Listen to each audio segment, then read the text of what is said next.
J'aimerais vous introduire France Benjamin, élu pour la première fois en 2009, réélu 2013, qui a gagné la confiance complète de ses collègues, élu unanimement comme présidente du conseil municipal en novembre 2013. France. Merci beaucoup, Marvin. Bonjour, bonjour à toutes, bonjour à tous. Donc, mes collègues ont été salués, donc je vous salue, chers collègues. Je salue aux membres et représentants des groupes communautaires, aux citoyennes et citoyens qui sont dans la salle. Je pense que de par la belle représentation d'élus municipaux que nous avons dans le cadre de cette activité, donc c'est une démonstration de plus de l'intérêt du conseil municipal de Montréal, je crois, des membres du conseil municipal de Montréal, pour des questions aussi importantes pour l'avenir de Montréal, une question aussi importante qui est la démocratie municipale. Ce forum, comme le dit le document donc, de présentation, vise à donner l'occasion aux participants de discuter des enjeux de la représentation démocratique, de la place des partis politiques dans la vie démocratique municipale et aussi des principes de mode de scrutin idéal, ainsi que plusieurs mesures visant à améliorer la représentativité donc des femmes ainsi que des personnes issues de l'immigration, particulièrement des personnes issues des minorités visibles. Je tiens donc à remercier le Mouvement pour une démocratie nouvelle d'avoir choisi aujourd'hui ces thèmes-là, qui sont des thèmes importants, je crois, pour l'avenir de Montréal. Lorsque je n'ai pas besoin de faire de démonstrations statistiques, vous n'avez, comme il y a, je vais faire un clin d'œil à mes anciens collègues commissaires scolaires, vous n'avez qu'à vous rendre à une école, par exemple, comme à la commission scolaire de la Pointe-de-l'Île, ou à Marguerite Bourgeois, ou à la commission scolaire de Montréal, pour vous rendre compte ce qu'est le Montréal d'aujourd'hui. Pas le Montréal de demain, mais le Montréal d'aujourd'hui. Et que pour nous, nous ne pouvons pas nous faire l'économie de ces questions-là. L'engagement citoyen dépasse l'implication ponctuelle dans un projet, une activité ou une cause. Et pour cela, le bureau de la présidence du Conseil, nous l'avons bien compris, créé en 2002. La présidence du Conseil est une instance neutre, impartiale, gardienne des valeurs démocratiques à l'Hôtel de Ville. Son mandat consiste à renforcer la confiance et la participation des citoyens à la vie publique et d'assurer le premier contact de l'institution municipale avec les Montréalaises et les Montréalais, le grand public et aussi parfois aussi des parlementaires. Nous nous assurons du respect des droits des citoyens lors des assemblées publiques du conseil municipal et aussi assurer la gestion administrative du conseil jeunesse de Montréal, du conseil interculturel de Montréal et du conseil des Montréalaises aussi. J'aurai à revenir sur ces trois conseils tantôt. Nous disposons de plusieurs objectifs autour desquels nous travaillons. Donc c'est non seulement renforcer la participation citoyenne aux instances de la démocratie municipale, mais aussi, nous travaillons aussi sur la valorisation du rôle de l'élu. Et parlant de la valorisation du rôle de l'élu, j'en profite pour remercier M. Pérez et toute l'équipe responsable des questions de la démocratie à la ville. Nous travaillons actuellement sur un très beau projet avec la collaboration de son bureau sur la valorisation du rôle de l'élu, où nous préparons des capsules vidéo qui seront présentées à diverses clientèles, donc sur le travail quotidien de l'élu. Parce qu'on s'est rendu compte qu'au bout du compte, beaucoup de Montréalaises et de Montréalais ne savent pas nécessairement ce que fait un élu municipal, à part d'être au conseil municipal pour voter sur des dossiers décisionnels, des budgets et autres. Donc, dans le quotidien d'un élu, que ce soit dans le cas de M. Limoges, dans le cas de Mme Duchesne ou Mme Clément Albot qui est juste à côté, ou M. Gadouri. Donc, c'est un travail qui commence très tôt, souvent le matin, et qui finit parfois très tard le soir aussi. Donc, et nous travaillons justement à mieux faire connaître ce travail. Nous accompagnons l'organisation du Jeune Conseil municipal, qui est une simulation du conseil municipal par des jeunes Montréalais, des jeunes Montréalaises. Cela leur permet de s'approprier et de mieux comprendre les institutions de leur ville. Et cette année, nous avons aussi, comme autre projet, réalisé la 2e édition de CITL. CITL, c'est une autre simulation dédiée aux femmes qui s'est tenue pour la 2e année consécutive à l'Hôtel de Ville avec l'apport et la contribution de Mme Gauthier, Manon Gauthier, qui est responsable des dossiers femmes à l'Hôtel de Ville de Montréal au comité exécutif. En 2014, nous avions 22 femmes siégeant au conseil municipal, soit 34% des élus qui siégeant, et nous sommes au jour d'aujourd'hui à 24 femmes qui représentent donc 37% du conseil municipal. Donc cela vous montre clairement donc, combien nous avons encore, et quand on parle des objectifs de parité, beaucoup d'efforts à faire afin d'atteindre ces objectifs-là. L'égalité de fait entre les sexes ne se traduit pas toujours à l'ensemble des sphères de la société. Bien que faisant partie d'une des administrations publiques les plus avancées sur ce point, nous travaillons encore quotidiennement à améliorer la représentativité au sein de nos instances. Évidemment, il en est de même pour les différents groupes ethniques présents à Montréal. À titre d'élu municipal et fort de l'appui de mon collègue Marvin Rotran, lors de mon premier mandat comme conseiller municipal, donc j'avais présenté une motion sur la représentation de la diversité, en joignant entre autres les partis politiques représentés alors au conseil municipal à s'engager, non seulement à faire des efforts, mais à s'engager sur des objectifs de représentation de la diversité, notamment celle des groupes issus des minorités visibles. C'est une motion qui avait été alors acceptée, accueillie à l'unanimité par le conseil municipal. Comme président du conseil, il y a quelques mois, donc cette motion, j'ai été agréablement surpris et content de voir cette motion représentée, cette fois-ci par le conseiller Rotran et aussi appuyée par l'ensemble du conseil municipal afin d'enjoindre encore une fois de plus l'ensemble du conseil municipal à travers les partis politiques municipaux représentés au conseil à faire davantage d'efforts parce que on avait constaté, donc le conseiller Autran avait constaté que quelques années après ce premier dépôt, peu d'efforts ont été réalisés à ce niveau-là. Donc pour nous encore, je pense que, à la lumière de ce que je viens de vous dire, donc pour nous c'est un objectif, je crois, à atteindre pour le meilleur pour la ville de Montréal. La sensibilisation des jeunes et des nouveaux arrivants au fonctionnement de nos institutions à travers aussi la vulgarisation est un enjeu important pour nous au bureau de la présidence.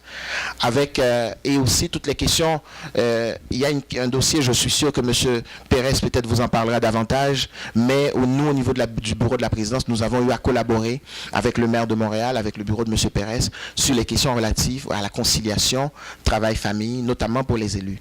Donc le bureau de la présidence avec le maire de Montréal, on a inauguré une halte garderie qui permet déjà, non sseulement aux élus, mais aussi aux citoyennes et aux citoyens qui viennent au conseil municipal de bénéficier d'un service de garde. Donc je vous invite d'ailleurs, lors de la prochaine séance du conseil municipal, à venir participer à cette séance du conseil municipal. Ne vous en faites pas, il y a une halte garderie qui sera là pour vous. Vous pouvez venir avec les tout petits, les bébés. Donc ça va nous faire plaisir de vous accueillir. Nous travaillons également à ce que les citoyennes et les citoyens s'approprient des lieux décisionnels, tels que l'hôtel de ville. Car souvent, nos institutions sont intrinsèquement liées non seulement à leur valeur patrimoniale, mais à leur valeur aussi fonctionnelle. Pour ce faire, nous organisons des rencontres, des accueils à l'hôtel de ville, où depuis quelques années, depuis plus de 3000 visites ont eu lieu en 2015. Et nous portons une attention particulière au groupe de francisation. Donc, parce que pour nous, l'accueil et l'intégration des immigrants passe aussi par des questions relatives à la citoyenneté. Donc, et nous avons une attention particulière que nous développons pour l'accueil de ces groupes-là à l'hôtel de ville, où nous avons à ce moment-là l'opportunité de leur parler du fonctionnement du système démocratique municipal et notamment du conseil municipal, évidemment. La présidence a aussi la responsabilité administrative, comme je l'ai dit tout à l'heure, de 3 conseils consultatifs, soit le conseil interculturel, le conseil jeunesse et le conseil des Montréalaises. Ces 3 conseils ont lancé le 16 avril dernier une campagne de recrutement commune aux 3 conseils. C'est une occasion pour les Montréalaises et les Montréalais de se faire entendre auprès des instances décisionnelles et des élus. Je vous invite non seulement à participer à ces efforts visant à recruter des membres, des Montréalaises et des Montréalais, donc au sein de ces 3 conseils. Ce sont des conseils qui avisent le conseil municipal, donc sur des questions essentielles pour Montréal. Dans le cas du conseil des Montréalaises, c'est sur les questions sur la place des femmes au niveau de leur vie, de leur participation, que ce soit au développement économique, social, culturel et politique de la métropole. Conseil interculturel, c'est sur la place de la diversité et le conseil jeunesse, c'est sur la place des jeunes au sein de la vie de la municipalité. Donc c'est important d'avoir une diversité de voix, de paroles. Donc je vous invite aussi dans vos réseaux respectifs à en parler aussi de cette campagne de recrutement. Nous travaillons également à la réalisation d'un projet de caravane sur la démocratie municipale. Les deux premières caravanes commenceront soit principalement au mois de septembre et au mois de novembre. Qu'est-ce que c'est la caravane de la démocratie municipale? On s'est dit, comme le mouvement d'ailleurs démocratie, que ce n'est pas aux 4 ans qu'il faut parler de démocratie municipale, ce n'est pas à chaque élection. La question de la démocratie municipale, c'est quelque chose qu'il faut en parler à tout instant. Donc, cette caravane vise à aller à la rencontre des Montréalais. C'est une initiative que nous faisons en partenariat avec l'Ombudsman, l'Office de consultation publique, avec les 3 conseils aussi. Nous allons aller à la rencontre des Montréalaises et des Montréalais pour parler de participation citoyenne, pour parler aussi des instances de démocratie municipale montréalaise. Et ça, nous le faisons aussi avec le soutien aussi du bureau de M. Pérez au niveau de la démocratie. Et sur une anecdote toute personnelle, moi, je suis, comme élu municipal, je suis arrivé sur la scène publique. Avant d'être élu municipal, j'étais commissaire scolaire. Je suis arrivé sur la scène publique, un peu, je dirais, malgré moi, mais aujourd'hui très heureux d'y être. Alors, l'anecdote a commencé comme suit.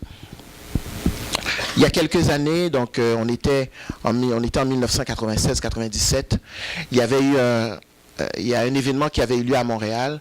C'était lors d'un jugement c'était un procès pour agression sexuelle. Et c'était les 3 criminels, dont 2 d'entre eux étaient d'origine haïtienne. Et lors du prononcé de la sentence, la juge d'alors eut à dire que c'est un peu normal dans le cas de ces 2-là, particulièrement, qu'ils s'en prennent aux femmes parce que c'est culturel, parce que c'est comme ça chez eux.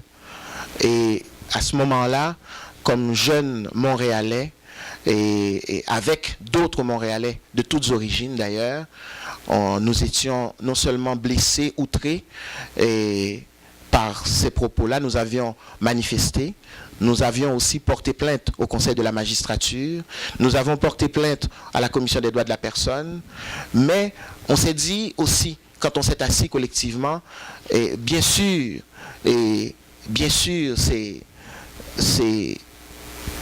cet outrage, en fait, fait à la personne, au droit de la personne, tout simplement par ses propos, c'était non seulement le fait d'un manque de culture et d'un manque de jugement de cette juge, mais c'est aussi un des constats que nous avions fait à l'époque, c'était la sous-représentation des personnes issues de la diversité dans les lieux décisionnels.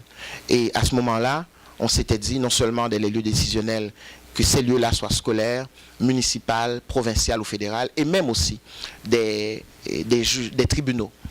Et quelques années plus tard, donc, je pense qu'il y a déjà eu quelques 3 ou 4 juges issus des communautés noires. Et comme on s'approchait à l'époque des élections scolaires, donc c'est là que j'ai décidé de me présenter en 1998, la première fois, et comme candidat aux élections scolaires. Donc, j'ai été malheureusement, j'ai bien dit malheureusement, j'ai été malheureusement pendant longtemps le seul commissaire issu de minorités visibles au sein de la commission scolaire de la Pointe-de-l'Île. Je suis très content de voir qu'à la commission scolaire de la Pointe-de-l'Île, donc il y a encore une représentation de la diversité, à Marguerite Bourgeois d'ailleurs, à la CSDM aussi. Donc c'est un effort constant et aujourd'hui, je pense qu'il y a beaucoup de compétences issues dans toutes les communautés. Donc, nous avons une responsabilité morale, nous avons une responsabilité commune, collective, de s'assurer que la diversité soit non pas seulement un vœu, mais une réalité au sein de nos instances décisionnelles. Merci beaucoup. Je vous souhaite un bon forum. Est-ce qu'on devrait se diriger vers un système de vote proportionnel? Est-ce que ça vaut la peine au municipal, peut-être au fédéral, où il y a des enjeux de représentativité au niveau national, de région, peut-être oui.